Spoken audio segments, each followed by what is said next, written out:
He was never one of them. But when my eyes finally found his handsome face, I prayed that he hadn't changed a bit.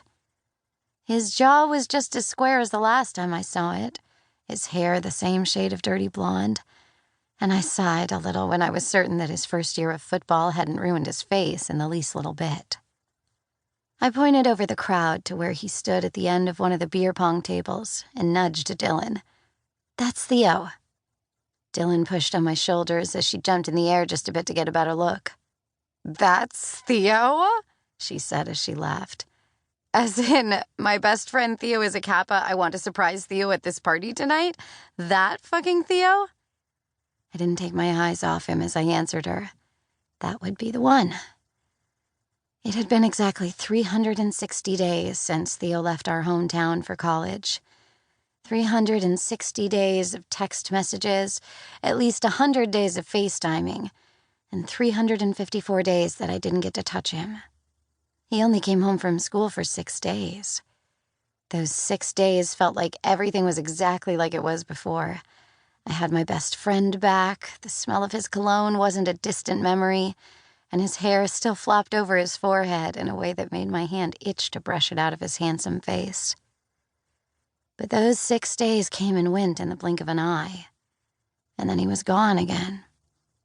But the plan we had been making for the past 5 years was finally happening. 1 freshman, 1 sophomore, and 1 stupid pact. But the promise that we would go to the same college, that we would stay together no matter what, meant more to us than anything else. When the University of Georgia offered Theo a full-ride scholarship for football, with the help of my dad, I tucked the letter I had received from Columbia University into the bottom of my panty drawer and tried not to think about it. Theo expected me to follow him to the University of Georgia. My parents expected me to follow in their footsteps at the University of Georgia. And I couldn't swallow the thought of disappointing either. Dylan smacked my arm, trying to get my attention, and I winced as I looked down at her in shock. "The way you talked about him, I thought he was going to be like a big cuddly teddy bear. You didn't tell me he was sex on a stick, Theo. Make your ovaries quiver, Theo. Do whatever the hell you want with me, Theo." I actually chuckled because she wasn't wrong. He's hot, yeah. How in the hell have you not fucked him? Dylan leaned on some guy we didn't know this time to get a second look. Like, seriously, how long have you been friends? Since we were 12?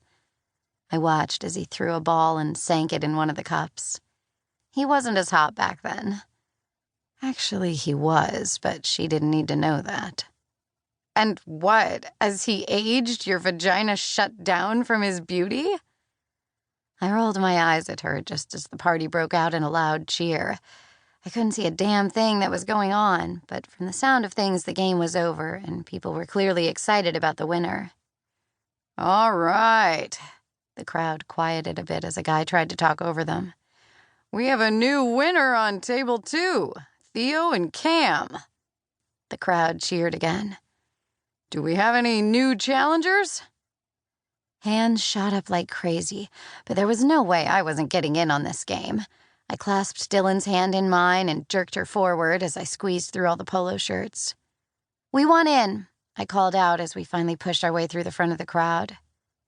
Theo's gaze slid over to me, and it took him a second to realize that I was standing in front of him. Holy shit. Surprise! I held my hands out to the side like I had just performed the greatest trick and smiled at my best friend. His matching smile was the best thing I'd seen since I arrived in this town. He moved, and as soon as he was within touching distance of me, my feet left the ground. Theo spun me in his arms, and I took a deep breath for the first time in forever. I buried my face in his neck and breathed in the smell of home. Not the home where my parents lived, but this home. With him. What are you doing here?